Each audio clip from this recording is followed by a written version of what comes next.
반덤핑 관세를 부과한다고 합니다. 톡톡 튀는 내일 정보 톡튜브.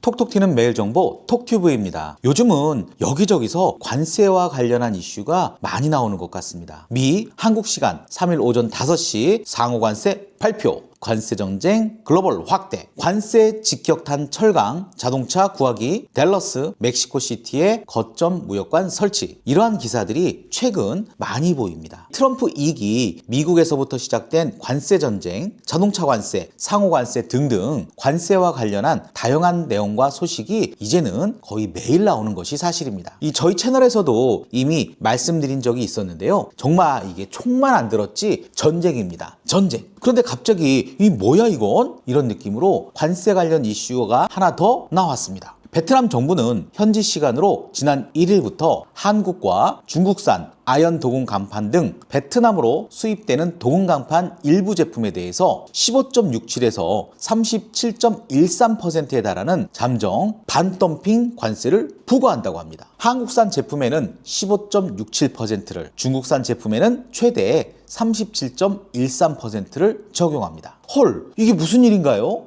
어이가 없네. 최근 앞서 말씀드린 미국 관세 전쟁에 대한 이슈가 많은데요. 이제 베트남도 관세를 부과하네요. 그런데 베트남은 반덤핑 관세라는 표현을 하고 있습니다. 반덤핑 관세는요, 외국으로부터 특정 상품이 정상보다 낮은 가격에 수입되어 국내 관련 산업에 타격을 주는 것을 방지하기 위해 수출국 내의 정상 가격과 덤핑 가격의 차액 범위 내에서 부과하는 할증 관세를 말합니다. 그리고 아연 도금 강판은 부식에 강해서 교량, 지붕 같은 건축 자재나 자동차 내 외판 자재로 쓰이며 매끄럽고 전도성이 좋아 냉장고, 세탁기 같은 가전제품에도 많이 활용되고 있습니다. 그래도 다행인 것은 이번 잠정 반덤핑 관세는 국내 모든 기업에 부과되지는 않고요. 국내 2위 제철사죠. 현대제철에 13.7%의 관세가 부과됩니다. 포스코를 비롯해 KG스틸, 동국제강 등은 이번 반덤핑 관세 부과 대상에서 제외가 되면서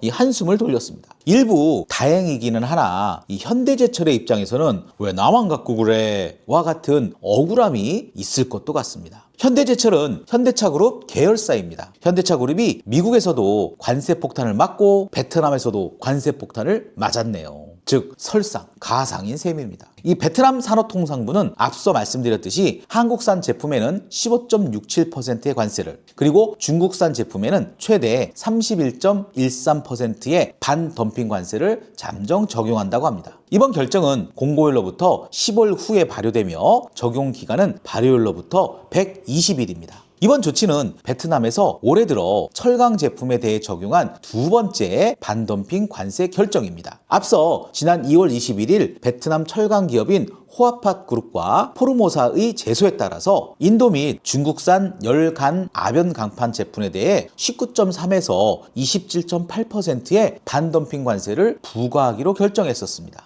그리고 이번 결정은 베트남 산업통상부가 호아센 그룹, 남킴, 부엉남, 동아, 차이나스틸, 니폰스틸, 베트남 등 5개 기업의 요청에 따라 진행한 조사 결과에 따른 것이라고 합니다. 베트남 산업통상부는 이번 조사가 외국무역관리법의 근거에 이루어졌으며 관련 기관들과 협력을 해서 수입 제품의 덤핑 행위가 국내 생산에 미치는 영향을 평가했다고 밝혔습니다. 과거에도 베트남 정부의 도금 강판에 대한 반덤핑 관세는 2016년 9월부터 2022년 5월까지 적용된 사례가 있었습니다. 이 베트남 세관 통계에 따르면 지난해 3월까지 12개월 동안 조사 대상 제품의 수입량은 45만 4천 톤으로 전년 동기 대비 91%나 증가했습니다. 특히 베트남 산업통상부가 지난해 6월에 조사를 개시한 이후에도 중국 및 한국산 도금 강판의 수입량은 크게 늘었고요. 지난해 하반기 한국 및 중국 도금 강판 제품의 수입량은 약 38만 2천 톤으로 전년 동기 대비 20%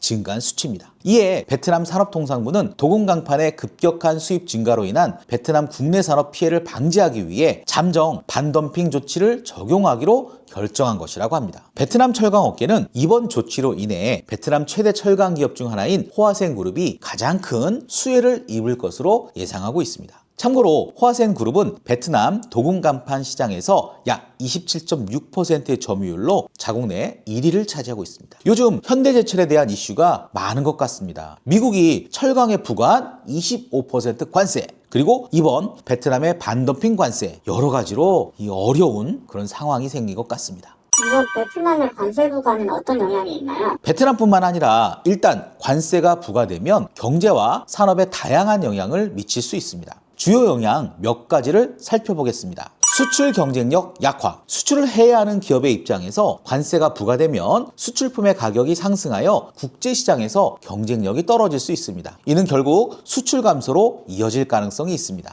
소비자 부담 증가. 소비자. 여기에서는 베트남의 입장에서 관세로 인해 수입품의 가격이 상승하면 소비자들은 더 높은 비용을 부담해야 합니다. 이는 소비심리 위축과 경제성장 둔화로 연결될 수 있습니다. 물론 현대제철이 아닌 다른 제품을 사용한다면 다른 얘기일 수 있습니다만 품질 이슈도 있을 수도 있다고 봅니다. 기업의 생산비용 증가. 여기서도 베트남 입장에서 관세는 원자재나 부품의 가격을 상승시켜 기업의 생산비용을 증가시킬 수 있습니다. 이는 기업의 수익성 악화와 고용 감소로도 이어질 수 있습니다.